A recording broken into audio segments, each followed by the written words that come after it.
Olympic champion. So how long does that fight last? Listen, my opinion, it's 1 round. There's been some talk about possibly Joshua using Jake Paul as a tune-up to fight you. What are your thoughts on that? I don't know about tune-up. I think Jake Paul knocks him out. You make of that? Anthony by murder. By murder? Yes. Golly. Might knock his head off a little bit. Like, it might be special effect, but it might, like, go out. Like legit? Yeah. Boxing icons have been weighing in on the upcoming clash between Jake Paul and Anthony Joshua, and the reactions have been intense. Alexander Usyk, having shared the ring with Joshua twice, didn't hold back. He says this matchup won't last long, possibly ending within the very first round. According to Usyk, Joshua's power is on a completely different level, something he's already felt firsthand. He adds that this whole event feels more like a money grab than a meaningful boxing matchup, and from his point of view, the skill gap is too wide for it to be competitive. Usyk believes that if Joshua lands even one clean shot, the fight changes instantly, and Jake Paul may be stepping into a challenge that's far beyond anything he has ever experienced. Complaining about AJ taking that fight. Obviously, it's a lot of money, right? Yeah. Do you see something wrong with AJ taking that fight?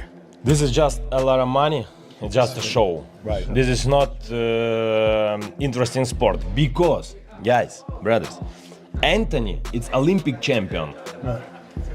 Jake, it's just sportsman. Yeah, YouTuber. Jake do a lot of work.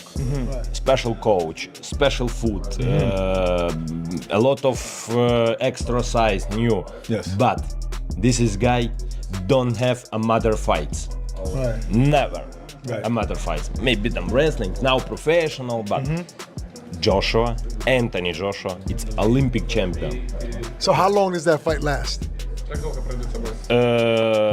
Listen, my opinion, it's 1 round. Because Anthony, twice. My fight twice. Jab, Very hard. yeah, look. You know, this is. And still from this Damn, fight. this jab. Tyson Fury, however, comes in with a completely different angle and delivers one of the most surprising predictions of all. Instead of siding with the experts, Fury boldly claims that Jake Paul will actually knock out Anthony Joshua, a statement that instantly grabs attention because it challenges almost every mainstream opinion. Fury explains that Jake has been adding real size, pushing heavier weights, and evolving into a sturdier, more complete fighter. He believes Jake's physical growth and upward momentum can sometimes outweigh traditional experience, known for dropping unexpected takes. Fury stands firm on this one. He says Jake's confidence, steady improvement, and commitment to real training could shock the world. In Fury's eyes, Jake isn't just an influencer anymore, he's someone treating boxing like a full-time craft, even though Fury's prediction is highly debated. It brings an interesting twist to the conversation, especially coming from a man who understands the heavyweight scene better than almost anyone alive. About possibly Joshua using Jake Paul as a tune-up to fight you. What are your thoughts on that? I don't know about tune-up. I think Jake Paul knocks him out. Seriously? Yeah. Why so? What impresses you about Jake Paul? I just think Jake Paul would knock AJ out. I think AJ's a spent force, and I think Jake Paul's on the rise. And I like his new heavyweight look. Teddy Atlas breaks this matchup down from a purely strategic angle instead of getting caught up in hype or pressure from fans. He recognizes that Anthony Joshua brings overwhelming physical strength, but he also stresses that Jake Paul isn't showing up with nothing. Atlas points out that Jake's youth works in his favor. Younger fighters usually recover quicker, move with more freedom, and aren't afraid to take chances that older boxers tend to avoid. He also notes that Jake's footwork has come a long way, which could allow him to move in ways that might disrupt Joshua if AJ doesn't respect that mobility. For Atlas, every fight has advantages on both sides. Joshua has size, years of technical refinement, and the experience of competing at the highest level. But Jake still holds certain weapons that can't be overlooked. As he digs deeper, Atlas explains that Jake's mentality could play a role too. Because Jake is still early in his career, he's fighting with hunger, ambition, and none of the long-term worth that seasoned fighters often carry. Atlas mentions that Joshua is most effective when he controls distance, using his reach and structure. But Jake's faster steps and his willingness to engage sudden exchanges might create small, unexpected openings. Those openings may be brief, but their .atlas isn't saying Jake is the favorite. His point is simply that Jake has enough qualities, both physical and mental, to deserve consideration. In other words, dismissing him completely would be a mistake. While we look at all the advantages that Joshua has, let's look at how I look at where maybe Paul has some advantages. He's younger. His feet are a little faster. I know he's not at that level of a fighter, I get it, but his feet are faster. Joshua's feet are not that fast, closing gaps, getting to somebody. To hit him, even if you're better than him, you still got to get to him to hit him. Also, Joshua, last time he fought was over a year. He hasn't fought. He was basically retired. Where's his mind at? He got knocked out terribly by Dubois. Where's his confidence? Where's his mindset? Where is he? Is he taking this fight the way that fans are, overlooking Paul, taking him for granted? Yeah, it probably is. Might be. Does that weigh in? Yeah, that weighs in. People don't look at those parts of it. And the weight. Paul's smart. He always puts clauses in there. I know this is the first time he's fighting a guy who's bigger than him and all that stuff, but he put in a 245-pound weight, clause where he can't come in over 245. What is Joshua weighing? He was off over a year. He was basically retired. Was he 280? Was he 290? Was he 275? Easily could be the case. He didn't have a lot of time now to get to 245. How does that affect him? Oh, we forgot about that. It's a little thing, but it's not that little. It's a thing that Paul put there for a reason. Again, Paul hasn't made too many mistakes. He's been pretty damn smart. I'm not saying he's the fighter that Joshua is, but I don't know if Joshua's the fighter that Joshua. Lamont Roach shares his thoughts with a mix of respect for the sport and real concern about what could happen if Anthony Joshua steps into the ring with Jake Paul while taking the fight seriously. To him, this matchup is nowhere near even. Joshua's natural power and years of technical experience bring a level of danger Jake has never had to deal with. Roach explains that Joshua wouldn't even need to unload full combinations for things to get bad. Just one fully committed punch from Joshua could shift the entire fight instantly, especially with the massive difference in their size and professional backgrounds. He emphasizes that the kind of heavyweight force Joshua possesses isn't something a former influencer boxer can realistically withstand without major risk. The physical gap is simply too big, and Roach believes it could put Jake in real danger if Joshua decides to apply real pressure. Excuse me. My first thoughts was this guy's crazy. Not gonna lie. But I get it. Coming from a guy who's not a true traditional boxer, and to be able to have a position where he can fight a former unified world champion, former Olympic gold medalist, and to do it on such a stage where Anthony Joshua was a superstar as well. I mean, like, he sold out the O2, twice. Absolutely. I think. So, I think Jake is setting himself up for,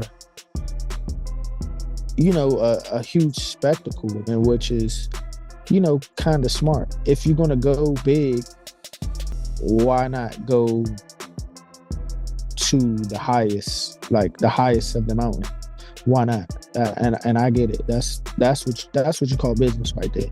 And I've seen a lot of guys calling them out, from like Gabe to, other guys who are boxers. Yeah, like guys who actually beat them. But why would he settle for those guys when he could fight Anthony Joshua? So I think that's smart. I think that's super smart.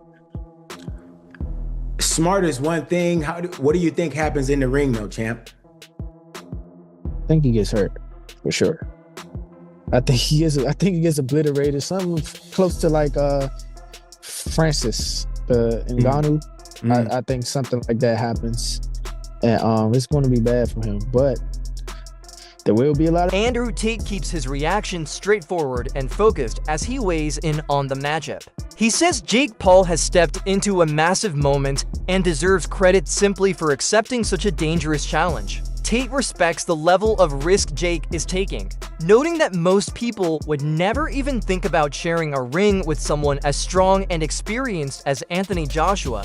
For Tate, the outcome of the fight isn't the main point. What matters to him is that Jake is pushing himself toward the highest level and showing a kind of ambition that very few fighters, influencer, or professional are willing to show. Tate's perspective centers more on courage than predictions. In his view, Jake's willingness to take on such a huge test is admirable on its own, regardless of what happens when the bell rings. Just a couple more things before I let you go. Jake Paul vs Anthony Joshua, your thoughts on this fight? And Mega won. Yeah, huge respect to Jake. I mean, we all know what should happen on paper, but it's boxing. So huge respect to Jake.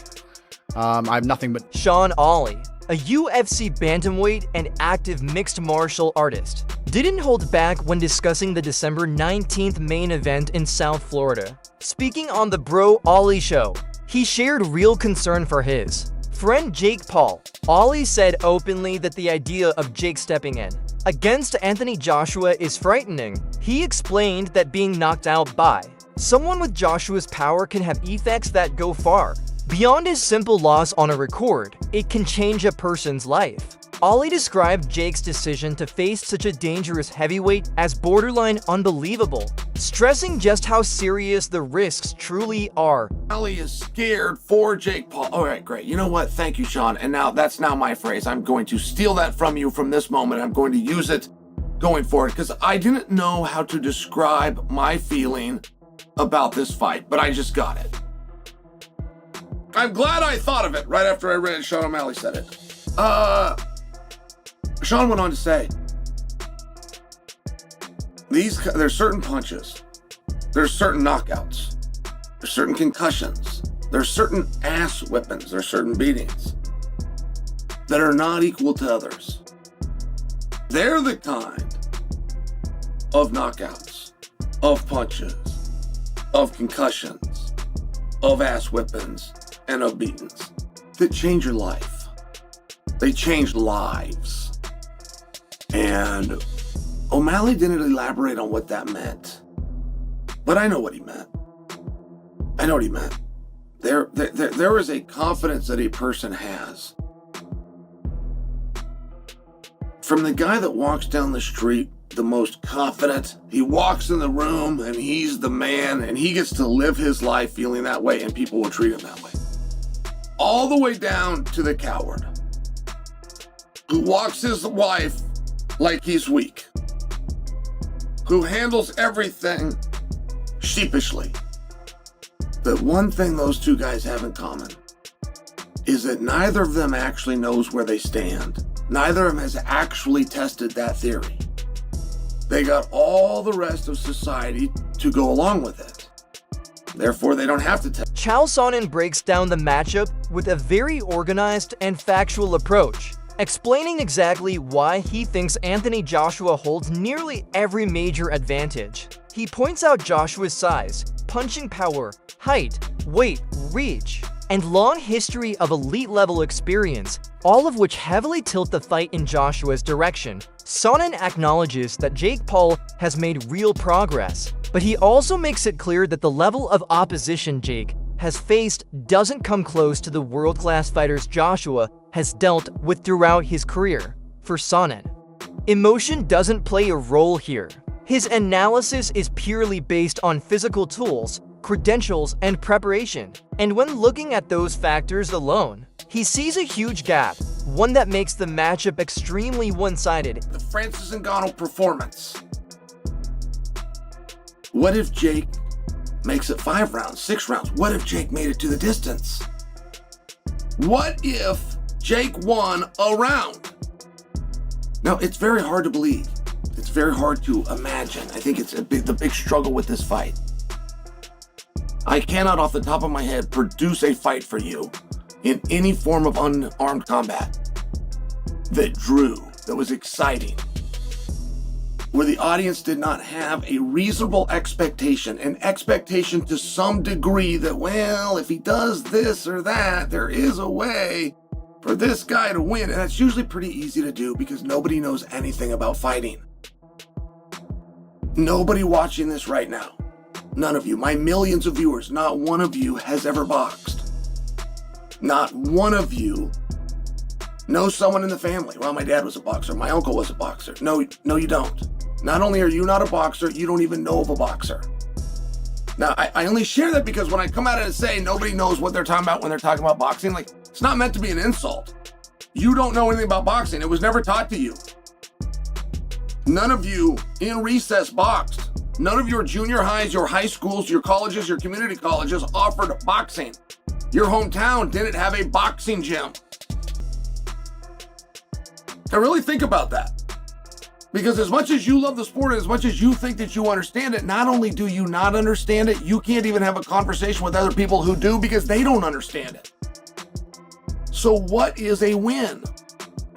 I think that time counts. I think that time is a very big deal.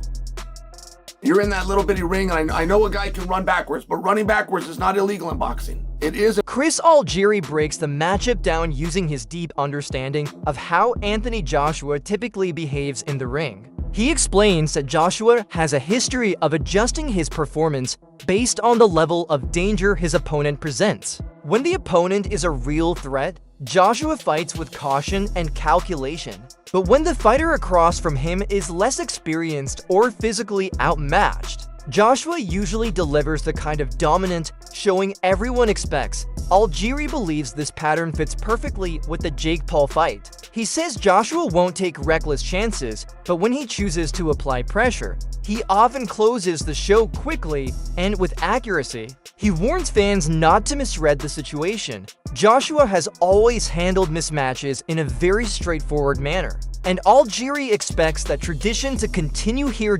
As he continues. Algieri adds that this reliability is what makes Joshua predictable in the best possible way. You know exactly what he'll do when the gap between him and his opponent is this wide. His reputation as an elite heavyweight. Do you understand the analogy I'm getting to, Chris? Yeah, and I agree. And, you know, but listen, Joshua's done this already. He fought a guy that he was supposed to destroy, right?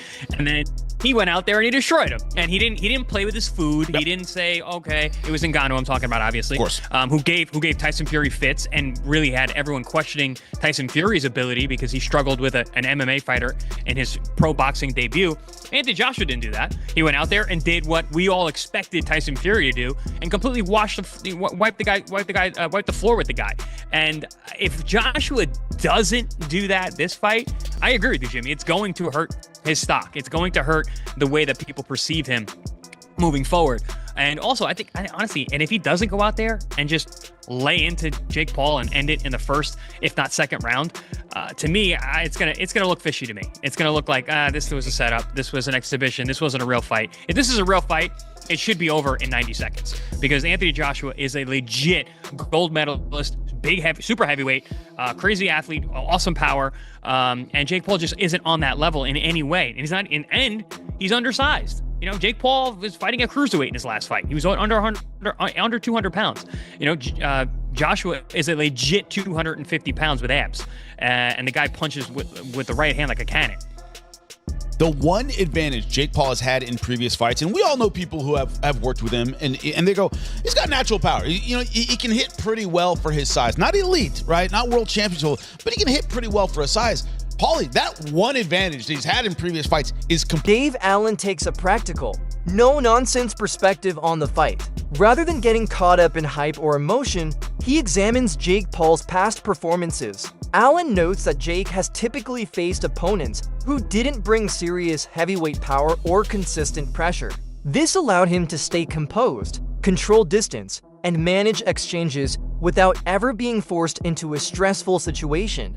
Allen cautions that Anthony Joshua won't provide that same kind of breathing room. Even if Joshua only applies a fraction of the intensity he brings against top-tier heavyweights, the fight could unfold in a way that's completely unfamiliar to Jake and far more challenging than anything he has dealt with before.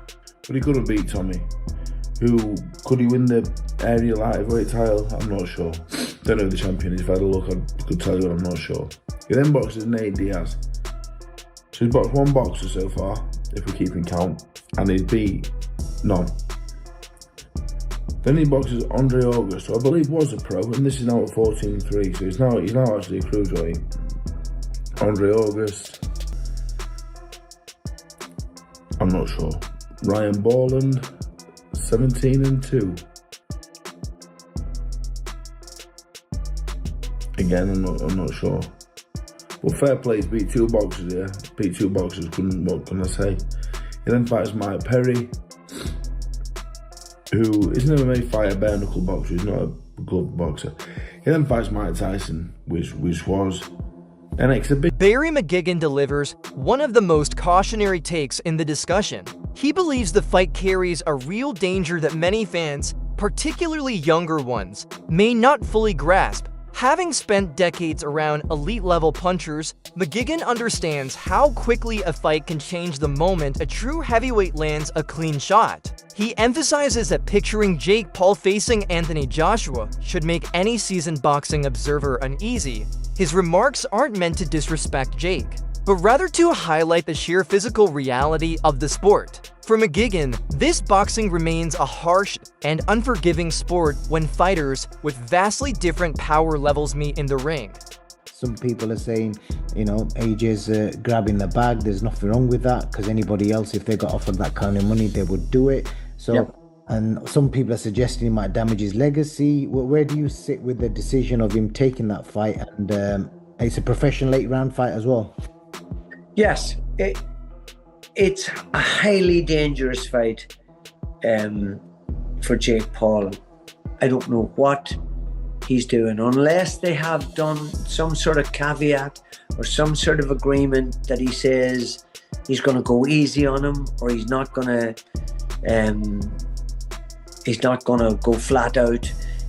But I've been tossing this up and down in my mind and trying to figure how in under God, when he had agreed to fight someone like Tank Davis, who is several divisions below him, that's more like